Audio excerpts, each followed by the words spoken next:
Voilà, dans cette vidéo, je vous propose qu'on regarde un petit peu des illustrations pour se familiariser avec d'autres choses. Je veux dire, avec d'autres manières de se représenter ce dont nous parlons. Alors voilà, j'ai pris ce livre-ci ici comme exemple, Neuroanatomie et neurosciences, un livre qui n'est pas très gros, qui est un peu simple et qui dépasse aussi en même temps le cadre de ce qui est intéressant pour vous. Peut-être qu'il est intéressant. Un autre livre est un livre qui a été conseillé par l'un d'entre vous. Et c'est celui-ci. Vous voyez, Peirce Augustine Fitzpatrick, ça s'appelle Neurosciences. C'est aussi deux books. C'est la traduction française d'un livre rédigé en anglais. Et il y a beaucoup de choses là-dedans.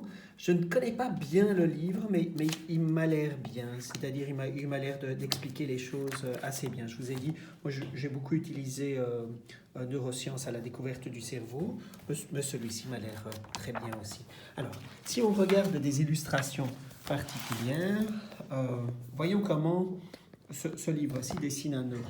Alors, familiarisons-nous avec le fait qu'on peut d'abord dessiner autrement que ce que nous le faisons, et puis parfois, vous verrez des drôles de choses. Par exemple, ici, axone de Hillock. Hillock, ce n'est pas quelqu'un. Hillock, c'est comme ça qu'on dit le heel en anglais. Vous vous souvenez que le heel, c'est le début de l'axone. Ici, nous avons le soma. Alors, regardons de nouveau ce que nous connaissons bien. Nous avons un noyau, nous avons ici des organites, dans ce cas-ci des mitochondries. On a parlé tout récemment du cytosquelette, et vous voyez ici représenter ces lignes qui sont de fait des microtubules, qui donnent sa forme ici à la cellule, au soma et puis à l'axone. Alors, on a parlé des dendrites, de l'arbre dendritique, cette arborisation dendritique, et vous voyez que sur ces dendrites, on voit les épines dendritiques, avec ce mot que je n'ai pas utilisé, gémule, comme synonyme d'épines dendritiques. Et les synapses qui vont pouvoir se faire entre un axone et une épine dendritique.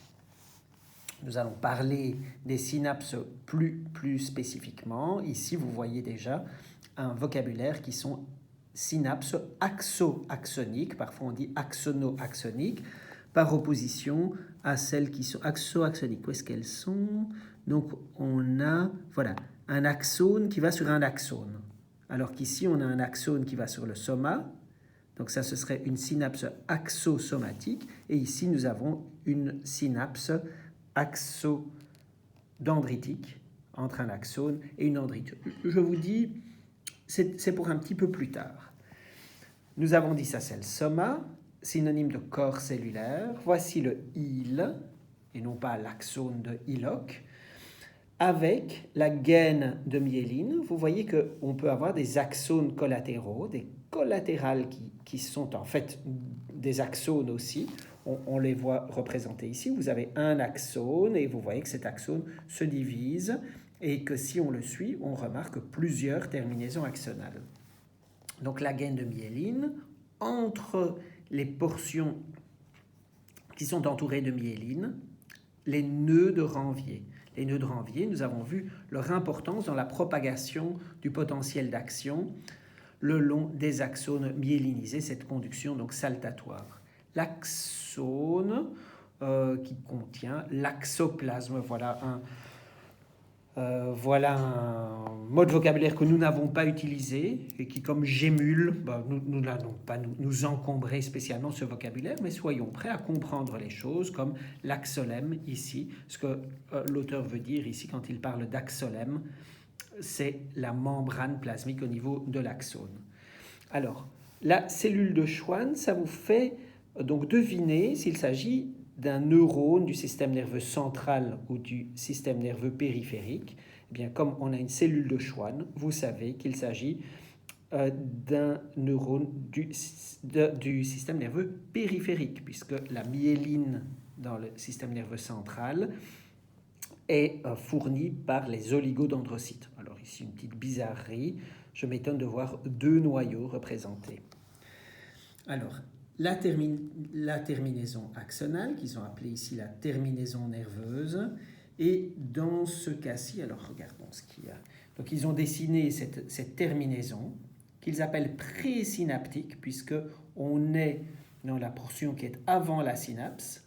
Ici, dans la synapse, nous avons l'axone présynaptique, la fente synaptique, qui est l'espace entre la cellule présynaptique et la cellule postsynaptique. Ici, ils ont dit un processus postsynaptique, disons par exemple une épine dendritique. Alors, au niveau de la terminaison présynaptique, la terminaison axonale ou le bouton synaptique, tout ça sont des synonymes, nous avons des vésicules, ces vésicules synaptiques qui contiennent, comme nous l'avons vu, des neurotransmetteurs. Ces neurotransmetteurs, quand il y a un potentiel d'action qui arrive ici au niveau de la terminaison axonale, les vésicules vont fusionner avec la membrane et les neurotransmetteurs vont être libérés dans la fente synaptique pour se lier à des récepteurs, vous voyez les récepteurs au niveau de la membrane postsynaptique.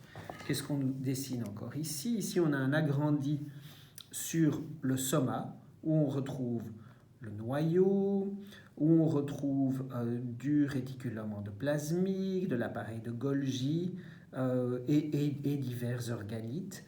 Et vous voyez les neurofilaments, les microtubules et le système de transport intracellulaire. Nous avons parlé en particulier au niveau de l'axone, qui est représenté ici en haut, du transport axonal antérograde avec la kinésine et rétrograde avec la dynéine. Bon, voici pour cette vidéo.